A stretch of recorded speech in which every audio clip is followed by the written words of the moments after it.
In a garage, Charlie's repairing the plane that his wife Sarah gifted him on his birthday. Sarah interrupts him to tell him she's leaving soon for a business conference in London. She invites him to come with her again, but Charlie turns her down because he has lots of work. Sometime later, Charlie arrives at the CIA headquarters. On his way to the decryption and analysis department, he goes through all the security scanners that he invented and finally gets to work. Suddenly he receives a message from Inquiline, a mysterious person he's been in contact with for years. As usual, they have valuable classified intel to sell him, although this time Inquiline warns him that these documents could put the CIA at risk. Charlie tries to guess their location and says Istanbul, but Inquiline brushes him off. Afterward he works on analyzing the material, but surprisingly not even a genius man like him can crack the code. After lunch break, Charlie goes back to his office and gets a call from Sarah, who informs him that she's already arrived in London. However, Charlie already knows because he's been tracking her. They don't talk much because he's desperate to go back to the mysterious documents. Since he still can't crack the code, he takes his computer to the restricted area, where a more advanced system helps him progress faster. It takes him a while, but he finally opens the information in the documents, which leaves him in shock. These are top-secret government files revealing that a drone strike disguised as a self-deletion bombing was authorized and covered up. There are clips from the news reporting 150 casualties, including French Special Forces and Danish Marines.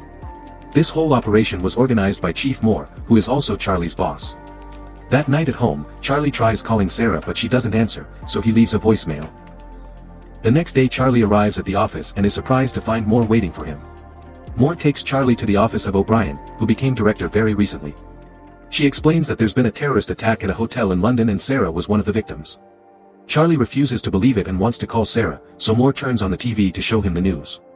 The reporter describes how 4 terrorists bursted into the hotel, took 4 hostages and killed 2 of them. Next Moore plays the hotel security footage, which shows all the chaos during the incident and confirms that Sarah was one of the victims. When Charlie goes home, he finds dozens of reporters waiting for an interview and the police trying to keep them back. A friend helps Charlie enter the house without being bothered. The next day Charlie confronts Moore and supervisor Caleb because he's very suspicious of what happened. He can't believe the terrorists could have slipped past the thousands of security cameras in London, not to mention they drove into traffic. Moore promises they're investigating but Caleb sends him home. The following day Charlie goes to the airport to pick up Sarah's body and her belongings. At home, he looks inside the suitcase and finds a gift Sarah had bought for him, which makes him have a breakdown. Tired of being at home, Charlie goes back to work and uses the restricted computer to hack into the security cameras at the hotel and the nearby streets. He puts together a timeline of the events and shows it to his superiors. The 4 terrorists stole a vehicle in the East End, then entered the hotel through the service where they professionally scrubbed out all prints and DNA. Apparently they had a meeting with Impact Investments from Indonesia, but something went wrong and an argument started in the corridor. One of the firm's security men got angry, so a terrorist opened fire, killing one of the guards and leaving the other one in critical condition. Hotel security was immediately alerted and they called the police. Desperate to leave the building without getting caught, the terrorists entered the conference room and captured some hostages. Sarah was taken because she tried to help some of the attendants to escape. Charlie's run voice and facial analysis, so he's managed to get the identities of the 4 terrorists. There. Mishka from Moscow, a former South African Special Forces operative called Lawrence, mercenary Horst, and former intelligence officer Gretchen. Noticing Caleb's and Moore's lack of reaction, Charlie realizes they already knew all this. They tell Charlie they're already working on it and send him to see a therapist. The next day Charlie hides a chip in his ID badge and passes through security without the scanners detecting it. In his office, he prints all the classified files and uses a skimmer on the printer to make a digital copy. That night Charlie goes to a bar and keeps staring at a jukebox. The following morning Charlie confronts his superiors again using the printed files. He lists all of Moore's dirty missions, like bombing a Syrian hospital and striking an Allied base in Yemen, which killed thousands of civilians. He threatens to take everything to the director and reveals that he's triggered a dead man switch. If he doesn't enter a code every 5 hours, the evidence will be sent to the most important news outlets. In exchange for his silence, Charlie asks for full CIA training, fake passports, cash, a gun, and intel on Sarah's killers. After the meeting, Charlie returns to his car and throws up because of the stress. In the office, Moore says that the dead man switch is a bluff, but Caleb points out they can't risk it. They'll search for the trigger if it's indeed a bluff, then they can arrange a deadly accident during training. Sometime later Caleb and his team try to understand how Charlie copied the confidential files. They discuss the possibility of a skimmer, which wouldn't work on their secured computers but could be used on a printer. Charlie could have sent the files to the printer and used a magnetic strip to copy the data. Searching security footage they confirm that Charlie bought a magnetic strip at a store, but they still can't tell how he took it in and out of the building. The team also searches Charlie's house and eventually discovers he went to a certain bar twice. They go to the bar to search it and find an ABBA CD under the jukebox. Caleb chooses that CD in the jukebox catalog and only noise can be heard, so they take out the CD that Charlie left behind. Meanwhile, Charlie arrives at a CIA training facility, where he's welcomed by Colonel Henderson. They start at the shooting range, but unfortunately Charlie isn't a good shooter. He needs to get really close to the target to shoot the right spot. However, when it comes to making bombs, Charlie works outstandingly fast, impressing Henderson. Next, Charlie needs to learn his new identity, so Henderson harasses him and throws him around so Charlie can still recite his new information even under pressure. Lastly, they get the new passports done. That night Henderson goes to Charlie's room and tells him he isn't a killer, but Charlie insists. He wants justice. Then Henderson pulls out a gun and gives it to Charlie, asking him to aim at his chest. Charlie's hands won't stop shaking and he ends up lowering the gun. At the office, the agents spend several hours decrypting the information in the CD until they discover that Charlie had been bluffing about the dead man's switch. They immediately inform their superiors, unaware that Charlie is spying on them. It turns out that the chip he hid on his badge was actually a bug that he planted on the files he gave to his bosses. Moore immediately calls Henderson and tells him to arrest Charlie, however he's already escaped. After hanging up, Moore finally sees the bug on the files and talks to Charlie directly to tell him this is treason. Charlie gets rid of his earpiece before boarding a plane. Once Charlie reaches London, he goes through customs and starts making his way to Paris. His fake passport appears in the CIA's computer, so Moore sends Henderson after him. In Paris, Charlie rents a hotel room near the restaurant where Gretchen is frequently seen. Eventually she shows up and is close enough for him to start tracking her phone. Charlie then spends the day outside Gretchen's building and waits until she's gone. When a tenant comes out, he uses the chance to get inside. Then he follows an online video to pick the lock of Gretchen's place. Charlie begins searching the apartment and takes pictures of Gretchen's schedule. He also finds a gun in a drawer, so he decides to keep it. At that moment his tracker warns him that Gretchen is coming back, so he rushes to the stairs to wait for her. However, when she finally comes home, he can't pull the trigger. Feeling disappointed, he rushes back to the hotel and pretends Sarah is waiting for him. After calming down, he takes a close look at the pictures and learns that Gretchen has been going to the hospital often. Hacking into her health history reveals she has allergies. The next morning, Charlie buys tons of flowers. Then he waits at the cafe until he sees Gretchen and follows her to the hospital. Gretchen is going through some tests, but the doctor notices that the computer screen is malfunctioning, so he leaves the room to request help. Charlie comes in dressed as a doctor and locks Gretchen inside the machine. She starts to panic, but Charlie ignores her while filling the chamber with pollen. The doctor and a nurse hear the noise, but the door is locked too. Gretchen starts to get weak because of her allergies and Charlie says he'll help if she tells him where to find Horst, since he's the one who shot Sarah. The allergies don't let Gretchen talk, so Charlie opens the chamber, only for Gretchen to push him against the desk. They start fighting all over the room, throwing each other against every piece of furniture. Charlie takes out his gun, but Gretchen brings him down and opens the door to finally run away. A desperate Charlie follows her to the street, but before he can shoot, Gretchen is struck by a car. Horrified by the body, Charlie forces himself to come closer to grab her phone. Then he runs away and throws the lab coat in the trash.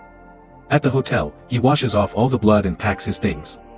That night he goes to the bus station and buys a ticket for Marseilles. Soon the news of Gretchen's death reaches the CIA. O'Brien questions more about this and he only says that Gretchen appears to have been killed by one of their own. That night Charlie goes to a bar and drinks a lot to drown the guilt he feels over Gretchen's death. He thinks he sees Sarah dancing, but a closer look reveals it's a woman that looks like her. Then Charlie notices Henderson approaching him and panics. He pushes people until he manages to leave the bar and runs through the streets until he finds a different bar to hide in. Henderson follows him there too, so Charlie rushes to the bathroom and locks the door.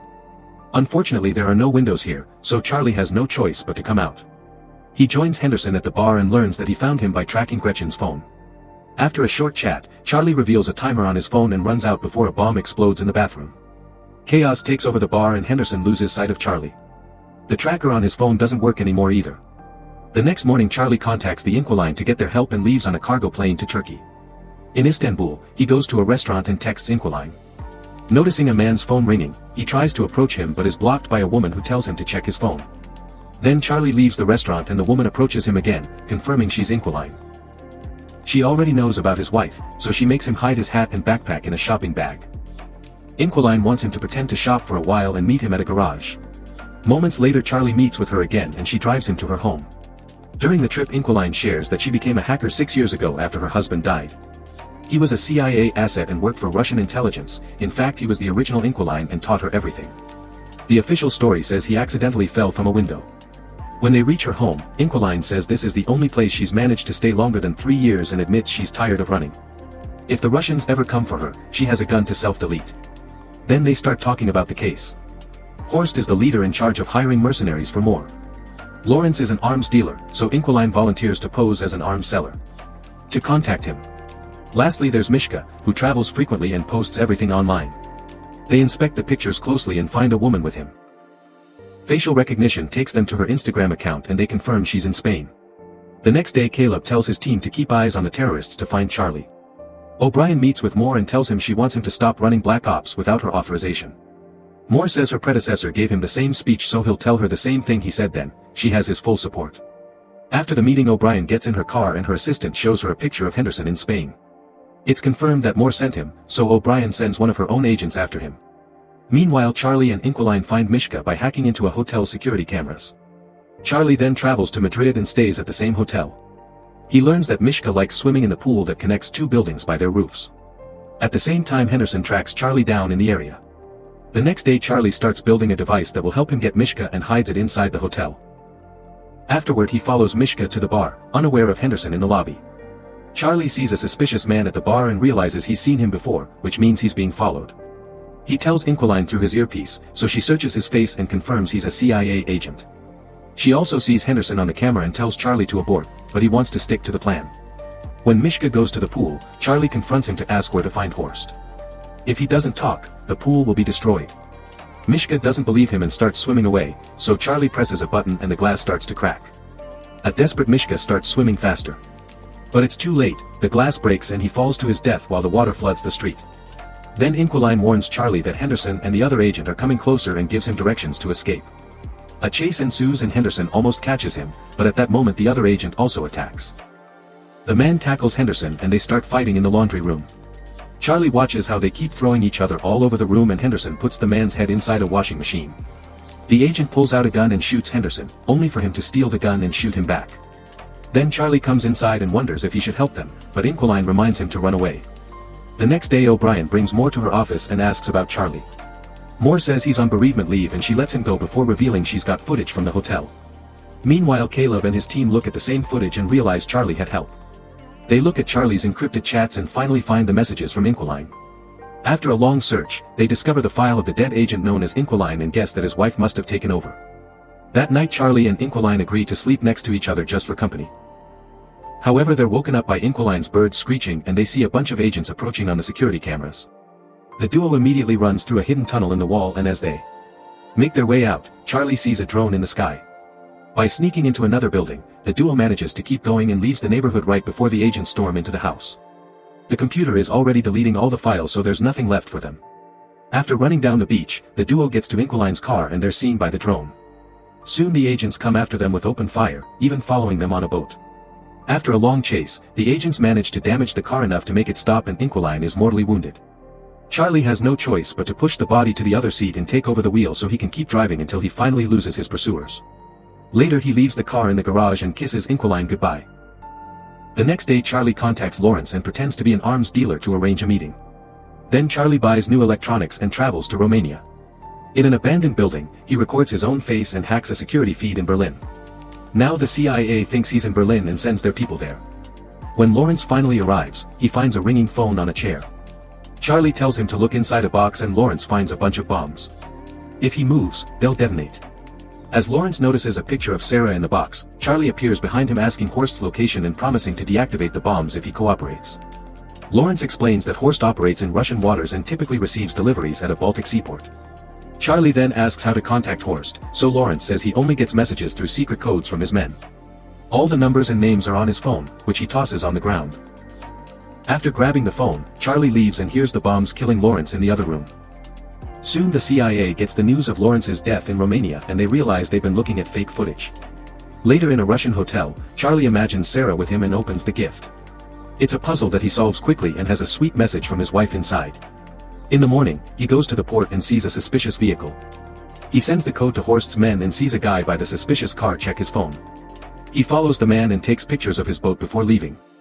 After buying some tools, Charlie goes back to the hotel and tracks down the yacht that the boat belongs to by searching its registration number.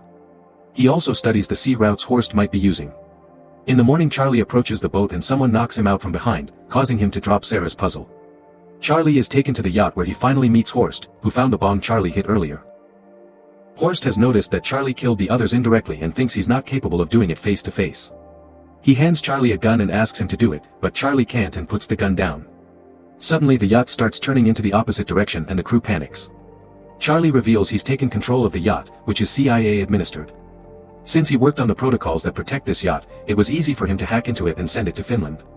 Soon the yacht is surrounded by the Finnish Navy and Interpol, who immediately arrest Horst and his men. Sometime later O'Brien gives a press conference to announce they've arrested all the dirty agents that have been using the CIA's resources for illegal activities. Charlie is approached by Henderson, who tells him he's proud of what he's done. After visiting Sarah's grave, Charlie goes home and finally takes the plane for a ride.